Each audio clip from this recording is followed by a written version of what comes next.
ఎటువంటి ఇబ్బంది వచ్చినా దాన్ని పరిష్కరించడానికి ప్రయత్నం చేస్తున్నాం. మాటలైతే గత ప్రభుత్వంలో విపరీతంగా చెప్పారు. 3,000 కోట్ల రూపాయలు మార్కెట్ ఇంటర్వెన్షన్ ఫండ్ పెట్టాం. ఎక్కడైనా సరే రైతులు పండించినటువంటి పంటకి ధర తక్కువగా ఉంటే మేము వెంటనే కొని రైతుకు ఈరోజు రాష్ట్రంలో 4-5 పంటలకి కొద్దిగా ధరల్లో ఇబ్బంది వచ్చింది. అలాగని చెప్పి ప్రభుత్వానికి సంబంధం లేదని ఎక్కడా ఊరుకోలేదు. 6 మాసాల నుంచి ముఖ్యమంత్రి గారు ప్రభుత్వం దానిపైనే దృష్టి పెట్టింది. మిర్చి మీద ఇబ్బందులు వస్తే మిర్చి పండించినటువంటి రైతులకి ఆ ఇష్యూను కూడా అడ్రస్ చేశాం.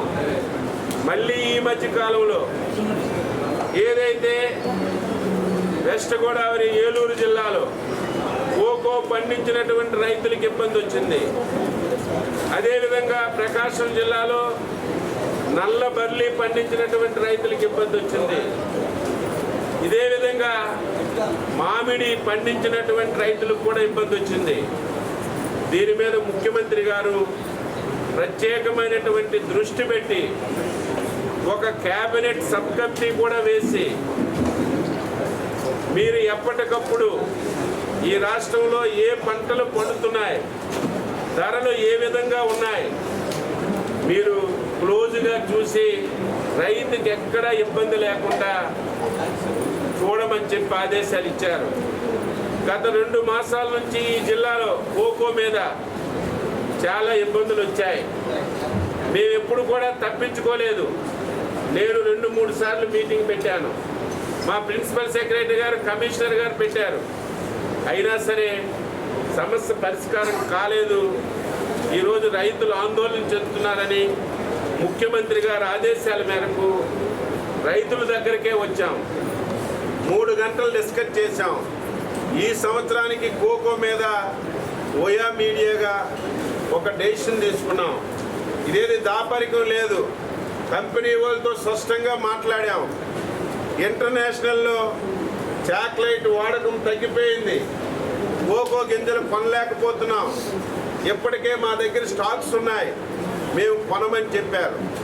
గట్టిగా వాదిస్తే మీరు చెప్పారు కాబట్టి కొంటాం, అది కూడా 450 కంటే ఎక్కువ కొనలేమని చెప్తే మేము చాలా స్పష్టంగా గట్టిగా చెప్పాం.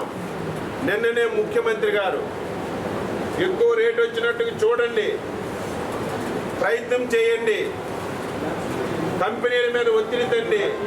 ఒకవేళ వాళ్ళు వినకపోయినా సరే నష్టం వస్తే మనమే భరిద్దాం 10-15 కోట్లైనా అని చెప్పి 500 రూపాయలకి తక్కువ లేకుండా స్పష్టంగా కొనమని ముఖ్యమంత్రి గారు ఆదేశాలు ఇచ్చారు. అందరితో మాట్లాడి కంపెనీ వాళ్ళతో మాట్లాడి డెసిషన్ తీసుకున్నాం.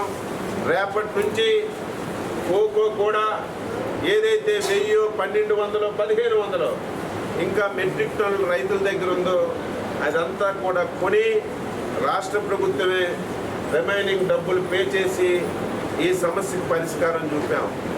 రేపు భవిష్యత్తులో ప్రతి సంవత్సరం ఇటువంటి సమస్యలు రాకూడదు. రేపు భవిష్యత్తులో పంట డబల్ చేశారు, గోడమ్స్లో ఉన్నాయి. అందుకే ముఖ్యమంత్రి గారు స్పష్టంగా ఆదేశాలు ఇచ్చారు. ఎట్టి పరిస్థితుల్లో ఈ సంవత్సరం పండించినటువంటి నల్లబెర్లి మీరు పూర్తిగా కొనండి, అవసరం ఉంటే గోడౌన్స్లో పెట్టండి.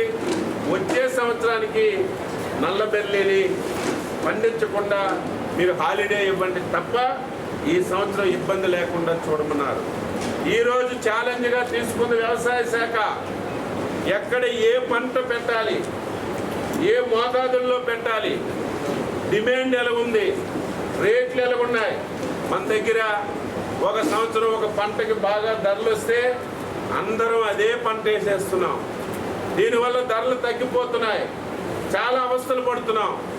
ఈసారి అది లేకుండా డిమాండ్ని బట్టి ఎక్కడ ఏ పంట వేయాలి, ఏ రకమైనటువంటి పంటలు పండించాలనేది ఒక ప్రణాళికాబద్ధంగా ముందుకెళ్తున్నాం.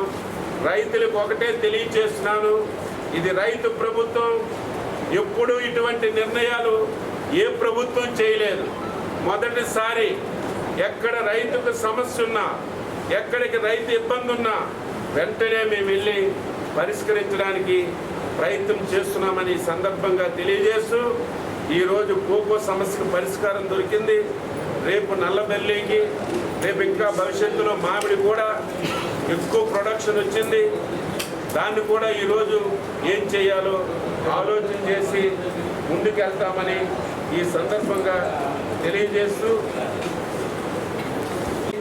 ధరలు రాలేదని, కౌలు రైతుల రేట్లు పెరిగాయని ఎవరు అధైర్యపడకుండా ఏదో నష్టం వచ్చిందని ఆత్మహత్యలు చేసుకొని మీ ప్రాణాలు తీసుకోకూడదు. ఈ ప్రభుత్వం మీది. తప్పనిసరిగా ఒక టార్గెట్ పెట్టుకున్నాం. ఆంధ్రప్రదేశ్ రాష్ట్రంలో రైతు అనే వ్యక్తి ఆత్మహత్య చేసుకోకూడదు, జీరో ఉండాలి. దానికి అవసరమైతే 10 రూపాయలు ఎక్కువైనా రాష్ట్ర ప్రభుత్వం ఖర్చు పెట్టి వ్యవసాయానికి మేలు చేయాలని ప్రయత్నం చేస్తున్నాం. దానికి రైతులందరూ అర్థం చేసుకోమని ఈ సందర్భంగా తెలియజేస్తున్నాం.